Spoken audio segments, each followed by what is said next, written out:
So mga loads, ang mapapayo ko lang talaga sa inyo, kung meron kayong generalized anxiety disorder, kailangan practicein nyo muna kung paano i-manage. Kasi pagka bago nyo pa lang itong nararamdaman, talagang mabibigla kayo kung ano ba ang nangyayari sa inyo kung wala pa kayong kaalaman. Pero pagka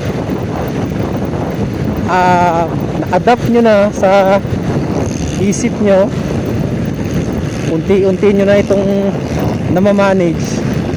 So importante talaga dyan is kailangan yung mamanage para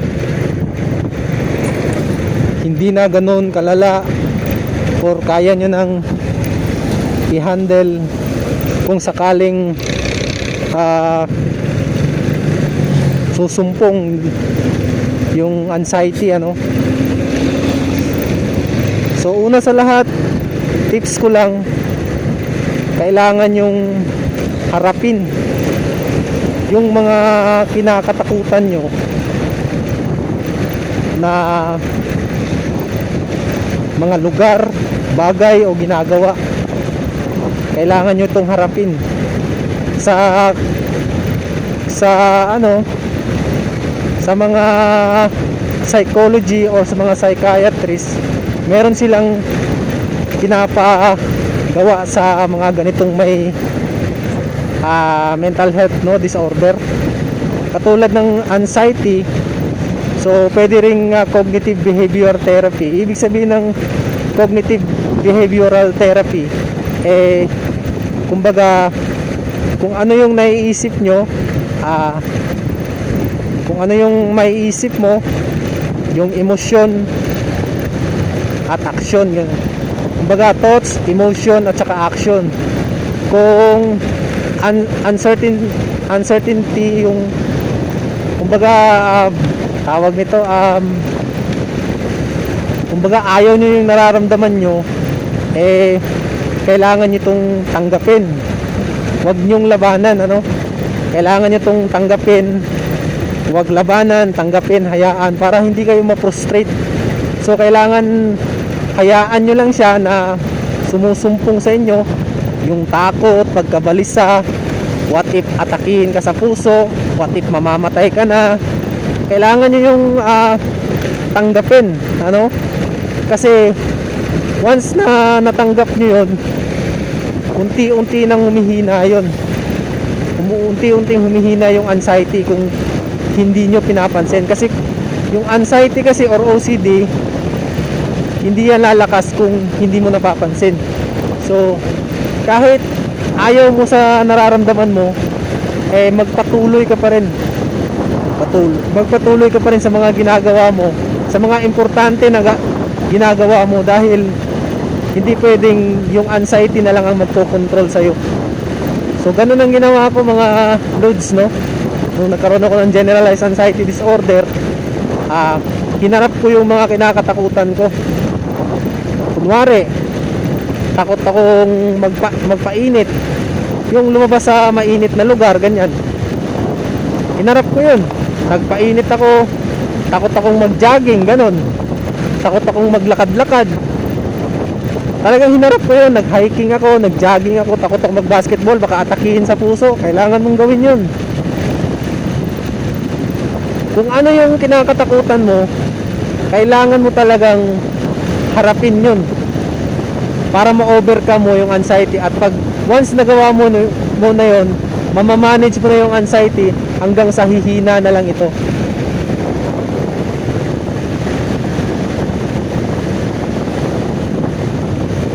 Tsaka alam niyo, sa totoo lang, yung generalized anxiety disorder, parang blessing din sa akin, blessing in disguise din sa akin. Kasi noon kasi umiinom ako, malakas ako uminom, malakas akong manigarilyo. Pero nung simula nung nagkaroon na ako ng anxiety, nahinto ko talaga ang mga bisyo na yon. Kumbaga, sa sobrang takot ko, iniwan ko na talaga ang paninigarilyo at saka pag-inom. Dahil baka magkasakit ako, ganun. So blessing in disguise din talaga sa atin tong generalized anxiety disorder. Ang importante lang talaga dito is yung paano mo siya i-manage. Kasi kung bago ka pa lang, hindi mo talaga kaagad mamamanage ito dahil maghahanap ka pa kasi ng ng kasagutan sa mga ganun. Pero kailangan talaga pag nalaman mo na yung paano ang training ng paano mo siya i-train sa isip mo, pag nalaman mo na yung mga kasagutan, huwag ka nang laging mag-search sa YouTube, mag-search sa Facebook, sa Google kung bakit mo nararamdaman yan, kasi lalo lang niyang pinapalakas yung anxiety mo. Kaya kailangan mong itigil lahat ng reassurance. Stop reassurance seeking, yun ang tawag doon. Kasi pag lagi kang naghahanap ng kasagutan na hindi mo malaman, mapupustrate ka kasi. So kailangan mo talagang itigil yung lahat ng reassurance. Hayaan mo lang siya, namnamin mo. Alam ko mahirap, pero sa ganitong paraan, unti-unti mong tinuturuan yung utak mo na walang pagkabalisa at walang pag-aalala sa mga ganitong pag-iisip. Kasi normal kasi to ang isip natin, biglang papasok sa isip natin. Katulad nito, what if yung motor ibangga ko sa kasalubong ko na sasakyan, di ba? Siyempre matatakot ka, mababalisa ka talaga kasi naisip mo na ibabangga mo sa kasalubong mo na sasakyan Pero ang totoo, kung hindi mo talaga yan pagtutuunan ng pansin, sumagi sa isip mo at hindi mo na siya pinansin, talagang hindi mo na nilagyan pa ng kahulugan, hindi na lalala ang pag-iisip mo ng ganun. So ganun lang, kailangan mo huwag mong hanapin yung kasiguraduhan, kumbaga stop reassurance, yung reassurance na hindi mo gagawin. Kailangan mong itigil yung reassurance na hindi mo to gagawin, hindi ko talaga gagawin to, matino ako. Hindi, kasi lalo lang mo lang pinapalakas yung anxiety mo. Wala lang, naisip mo na ganun, pag dumaan sa isip mo na ganun, namnamin mo yung takot. Isang salita lang na anxiety lang to, hindi to makakabalda sa ginagawa ko sa pang-araw-araw. Ganun lang.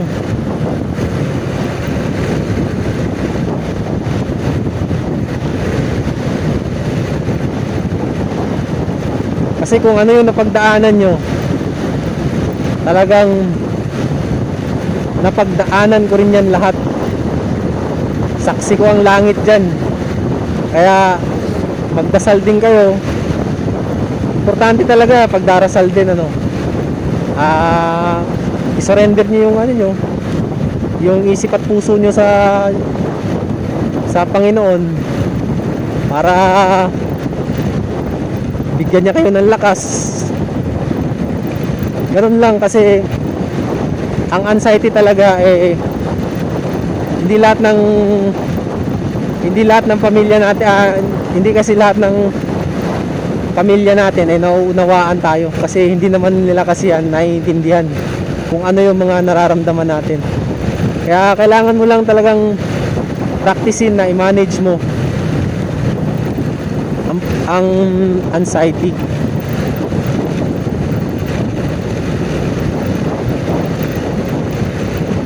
Isipin mo yung mga nagpapalakas sa'yo. Isipin mo yung mga maliligayang araw pa na darating sa buhay mo. Huwag kang ma-depress o ma-frustrate sa ganun, kasi yung frustration, isa yun talaga sa magpapalala ng anxiety mo. Kailangan mo lang talagang hayaan yan. Kailangan mo lang talagang unawain yan. Pag naunawaan mo na ang anxiety, unti-unti na yung mawawala sa'yo. Promise ko sa inyo yan, mga lods, dahil personal experience ko rin yan. At pinahirapan din talaga ako ng anxiety disorder na yan.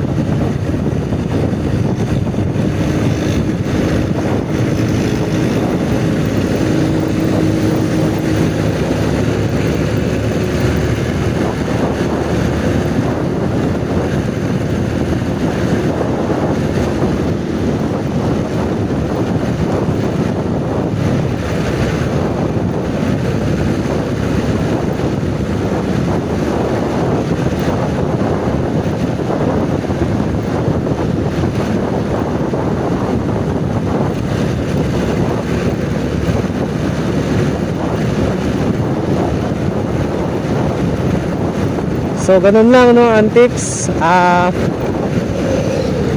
Wala kang dapat patunayan para hindi maging importante sa isip mo yung anxiety. Wala kang dapat patunayan. Huwag mong labanan, tanggapin mo, hayaan mo, at iunti-unti mong i-overcome.